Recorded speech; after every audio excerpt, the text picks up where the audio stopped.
pas évident d'intervenir juste après ce petit film, mais aussi après Tanguy Châtel et Martine Isabelle Forest.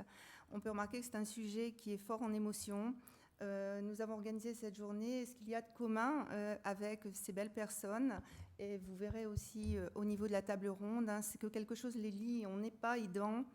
En tout cas, nous ne sommes pas dans des initiatives et des actions par hasard. Donc merci à vous. Et nous allons donc poursuivre, toujours avec beaucoup d'émotion, sur des sujets un peu plus concrets. Parce qu'être aidant, être aidé, c'est rechercher des solutions.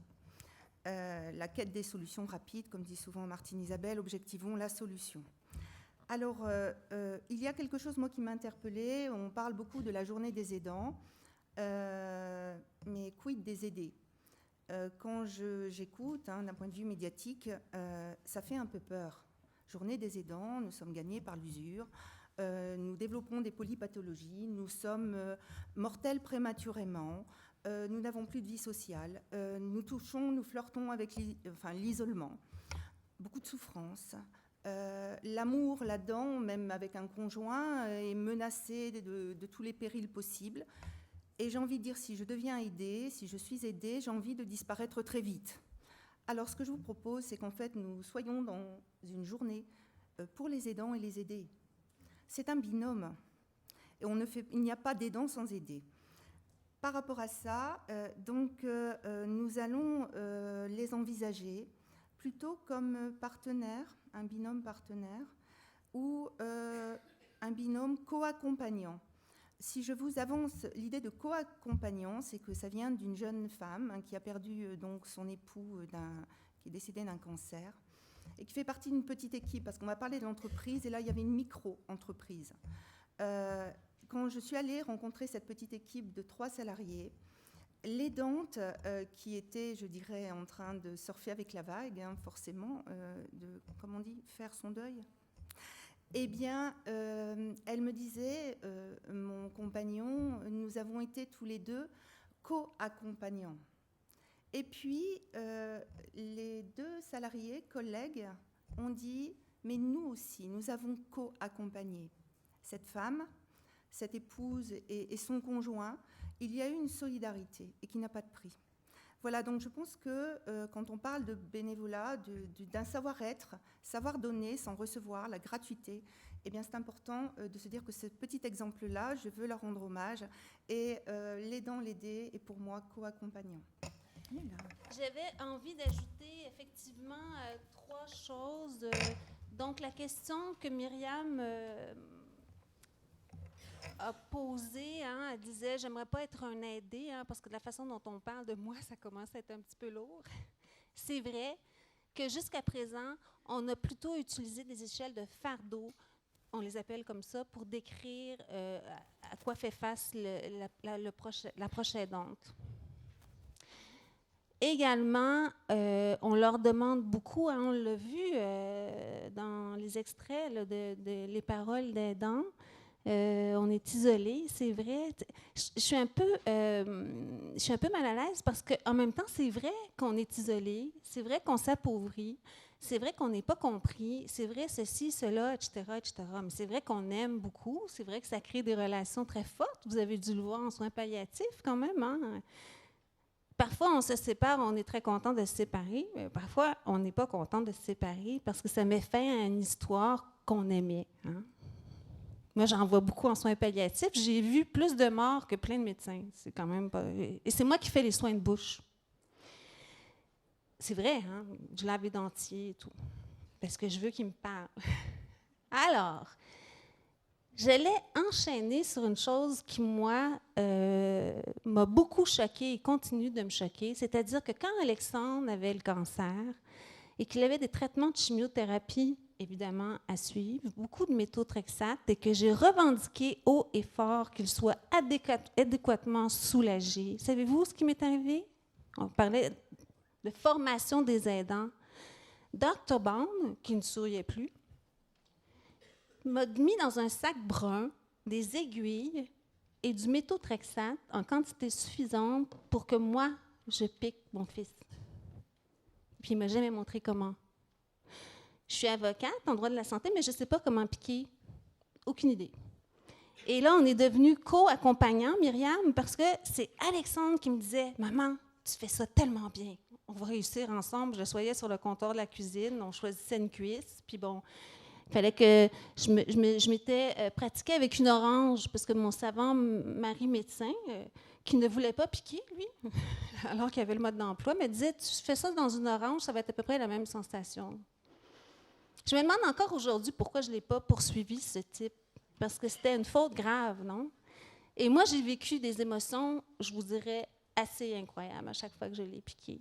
Je m'excuse de vous regarder comme ça, là. C'est juste que, non, je ne vous vise pas particulièrement, mais je pense que c'est la seule docteure du panel ou il y en a d'autres, parce que je pourrais regarder quelqu'un d'autre, non? OK. Alors, effectivement, on a besoin de formation, puis on n'est pas né avec le mode d'emploi, bien qu'on soit une maman, puis normalement, une maman, ça sait faire les choses. Chacun sait ça. Hein? Alors, qui a envie de commencer? On ne va pas se mettre dans l'ordre. Qui a envie de se lancer? Qui a envie de réagir à ce qui s'est dit jusqu'ici? À travers le film, à travers Tanguy, à travers moi, à travers Myriam, à travers Mme Martin et toutes les personnes qui se sont, et dont j'oublie le nom, Mme Agir 2, la mondiale, etc., etc. Êtes-vous gênés? Fatigués? Non? Qui commence? Sinon, moi, je désigne le volontaire, hein, ça ne me gêne pas. Alors, juste nous rappeler qui êtes-vous sur le plan professionnel, j'entends. Merci.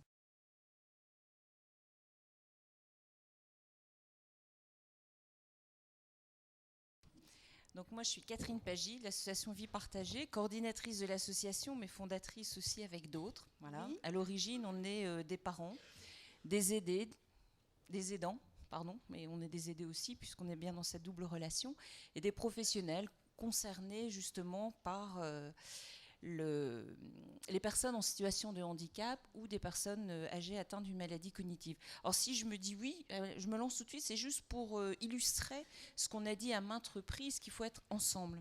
Je pense qu'on est bien déjà dans l'aidant, l'aider, et bon là je pourrais vous citer plusieurs petites anecdotes, mais aussi dans le faire ensemble sur un territoire. Je pense que nous, à un moment donné, dans l'histoire de dire, voilà, moi je suis aidée. Je suis aidée, Je dois vous interrompre. On me dit que chacun aura 5 minutes. Ouais. Tout le monde a dépassé son temps depuis le début, là. Mais juste un petit rappel amical, des normes établies par ces dames. On va faire vite. Vous avez dit « je suis aidée comme aidée » quand je vous ai interrompu. En tant qu'aidante, voilà, je me suis dit, mais il existe déjà des choses, mais moi, je ne m'y retrouve pas complètement. J'ai envie de proposer autre chose dans ce qui existe, dans la palette déjà de structures qu'il peut y avoir pour le maintien à domicile et ensuite pour prendre en charge la personne quand le maintien à domicile n'est plus possible. Il y a des limites, on peut se mettre entre deux, pourquoi pas. Dans cette quête, j'ai rencontré une autre personne qui avait la même problématique, mais autour du handicap. Moi, c'était pour ma maman. Et puis, j'ai rencontré des professionnels. Et à un moment donné, on s'est dit, mais oui, on peut faire quelque chose ensemble. Donc, on a créé l'association Vie Partagée, où l'idée, c'est d'amener du répit aux aidants. Donc, de dire, on peut venir vous pouvez nous confier votre proche un après-midi par semaine, enfin 4 jours par semaine, je vais aller très vite là-dessus. Et pour les personnes âgées atteintes d'une maladie cognitive, on démarre aussi un accueil. Voilà. Dans l'idée, c'est de dire on accueille ensemble, c'est-à-dire qu'on demande aussi aux aidants familiers qui le veulent. Alors je dis familier, pas familial, parce que familier... Ça c'est nouveau, j'aime ça. Nous on dit familier parce que ça peut être aussi des amis très proches qui s'occupent de la personne, des voisins. Donc on reste sur le terme familier et de dire on est dans une démarche participative. Aujourd'hui, oui, tout le monde, l'État-providence, c'est terminé. Mais après tout, les familles, les aidants, on a aussi envie d'être partie prenante dans l'histoire. On ne veut pas être complètement abandonné. On ne veut pas dire à la personne, voilà, c'est vous maintenant, moi je ne m'en occupe pas. Non, on est aussi partie prenante. Donc mettons en place un projet où tout le monde s'y retrouve. Il y a une démarche participative des aidants familiers. On leur demande. S'ils veulent, ils viennent. S'ils ne peuvent pas, on a mis en place un réseau de bénévoles. Et là, à un moment donné, on a été entendus dans notre histoire. Alors, il y a la Fondation Massif qui a été très présente, donc je souligne. À un moment donné, quand on part dans un projet comme ça, on se sent seul, hein, on va taper pour dire qu'on peut faire différemment. Les changements, encore une fois, c'est pas simple. Mais on peut y arriver. Donc on a été entendu à un moment donné, on a pu démarrer, et sur le territoire où on a été aussi entendu par les collectivités. Des communes qui ont mis des locaux à notre disposition, un département qui a aussi entendu le pourquoi on voulait faire ça, pourquoi on avait besoin de moyens financiers. Et là, je terminerai très vite. Oui, ensemble, on peut. C'est pas simple, mais on peut y arriver. Et on est plus, pour moi, sur une hybridation des ressources. C'est-à-dire qu'à un moment donné, si on arrive à avoir des prestations des familles, la redistribution par le biais de l'État et des collectivités sur des programmes que l'on mène, voilà, on est bien. Et le bénévolat, les fonds privés, puisque aujourd'hui, est-ce bien, pas bien, qu'importe. Le fait des fondations, les fondations sont là, je vais être brève, pour aussi participer à des programmes. Et enfin, la ressource non monétaire qu'apportent les bénévoles. Vous l'avez dit tout à l'heure, si on le chiffre. À partir du moment où on arrive à mixer toutes ces ressources-là, on arrive à avoir des beaux petits projets. Petits, on n'est pas les seuls. Il y a énormément d'autres projets comme les nôtres. Donc je voulais juste vous dire, oui, ensemble c'est possible. Et pour moi, c'est l'unique solution actuellement. Mais il faut réussir à travailler tous ensemble, collectivités, privées, publiques, et allons-y. Voilà. Puis la conciliation, famille, travail, l'autre conciliation. Alors, sur la est-ce qu'on leur permet, en leur donnant du répit, comme vous le faites, par exemple? On a des familles qui ont retrouvé un travail, des femmes, donc ça c'est très bien. Et on a beaucoup de personnes qui sont soit sans emploi, soit elles-mêmes en invalidité, soit retraitées. Voilà. Donc par contre, certaines, une maman, un aidant familier me disait oh, quand je viens donner ma demi-journée ici, ça me repose. C'est chouette quand même d'être avec les autres personnes, les autres aidés. Pas tous, hein, il y en a qui ne viennent pas, c'est pas la majorité quand même. Mais voilà. Ça fonctionne. Donc, je voulais juste illustrer qu'ensemble, c'est possible. Et tout ce que vous avez dit, moi, je m'y retrouve totalement. Et n'oublions pas les aidants familiers, c'est ensemble qu'on doit faire les choses. Voilà.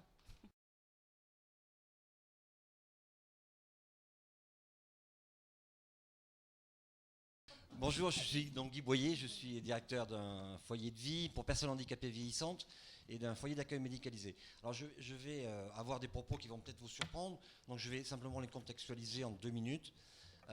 Je vais parler des personnes handicapées qui ont une déficience moyenne, on va dire, qui sont ce qu'on appelait bêtement et d'une manière horrible avant des débiles légers et moyens, et des personnes qui ont des handicaps psychiques qui arrivent de l'hôpital psychiatrique, qui sont normalement stabilisés.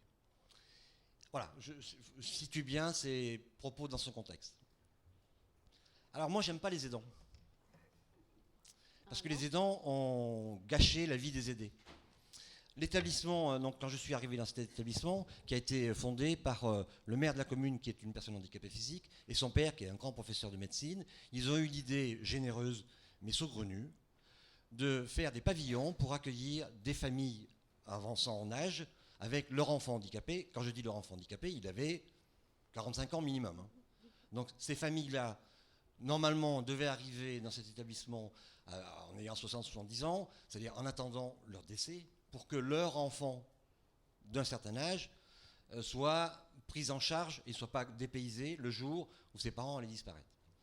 En fait, moi, je suis arrivé dans cet établissement où il y avait des familles comme ça. En fait, de familles avec des familles monoparentales, puisque l'histoire a fait que ce sont des mamans qui sont venues, parce qu'au décès de leur mari, elles se sont retrouvées seules avec leur enfant handicapé, leur enfant qui a 50 ans, qui avait 50 ans, il ne faut pas oublier quand même.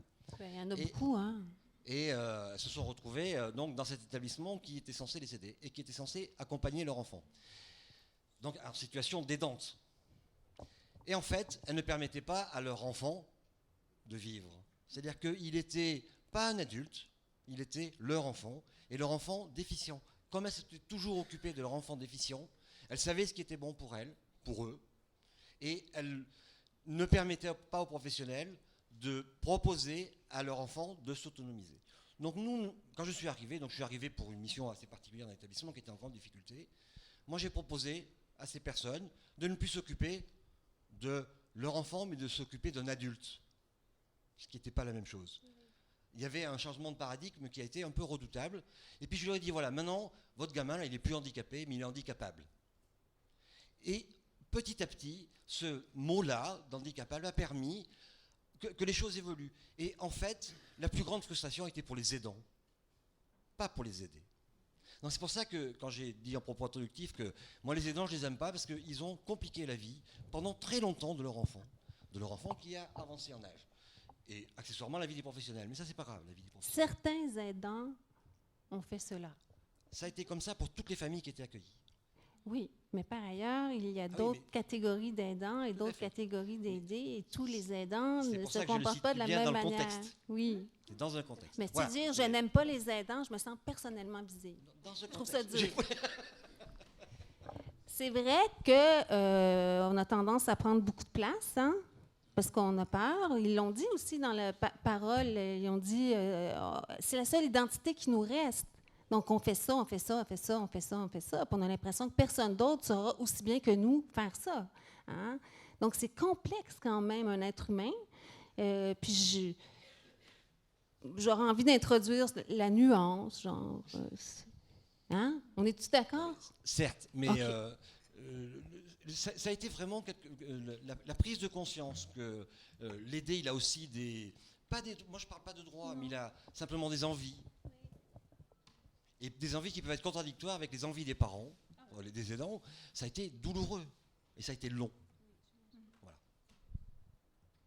Alexandre et moi, on n'arrive pas à se séparer, mais il travaille fort. Il me rejette beaucoup. Ça me fait du bien. Hein? Faut reprendre sa place à un moment donné. Hein?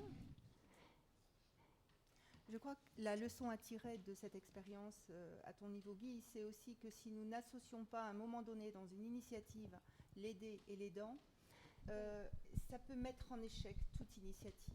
Donc le binôme est nécessaire. Je pense que cette expérience le témoigne parfaitement. La notion de co-accompagnement, moi, je la trouve pertinente. Parce que le co-accompagnement, il est à la fois entre l'aidant, l'aidé et les professionnels, dans un contexte d'établissement, bien évidemment. Donc le co-accompagnant, c'est avec 3 accompagnants. Il y a 3 types d'accompagnement, mais dans un établissement, c'est indispensable. S'il y a un maillon qui ne joue pas le jeu, ça ne fonctionne pas, ou pas bien.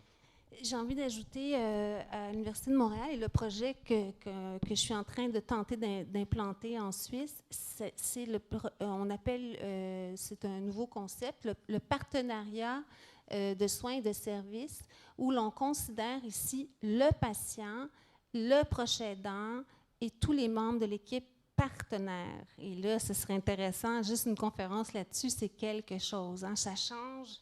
On n'est plus dans des rapports verticaux, ni le patient et le proche aidant. On devient dans des rapports plus horizontaux, je dirais. Et idem pour les professionnels. Alors, c'est très magique, mais encore là, c'est un changement de culture total et complet. Puis je serai morte, puis on aura peut-être commencé à y penser. Mais bon, au moins, on aura commencé à y penser. Donc, co-accompagnement partenaire, de réels partenaires.